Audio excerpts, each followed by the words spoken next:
Hello guys. तो कैसे एकदम बड़े हो गए। मैं हिमांशु सैनी, जो आपको एक न्यू ब्लॉगर बनना चाहता हूँ। मैं आप लोग सपोर्ट कर दो प्लीज़। आप लोग सपोर्ट करोगे तो मैं आगे बढ़ूंगा।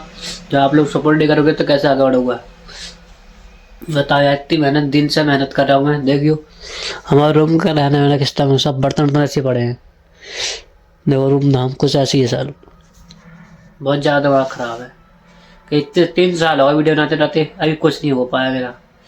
ना व्यूज आते हैं, ना व्यूज आते, कुछ नहीं आते, अल्लाह लाइक आते हैं ना कुछ। प्लीज़ यार सपोर्ट कर दो, आप लोगों की मेहरबानी है। आप सपोर्ट करोगे तो मैं आगे बढ़ूंगा। ठीक है भाई, इतनी ब्लॉग ही आज की यही।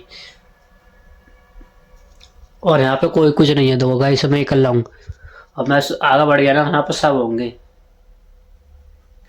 कि यहाँ पे सब होंगे जब मैं आगे कुछ बढ़ गया ना भाई, 1 मिलियन फॉलोअर्स हो गए तो यहाँ पे सब होंगे। अब यहाँ पे कोई नहीं है, देखो मेरे साथ होते साथ खाली अकेला मैं आई हूँ। जय श्री राम।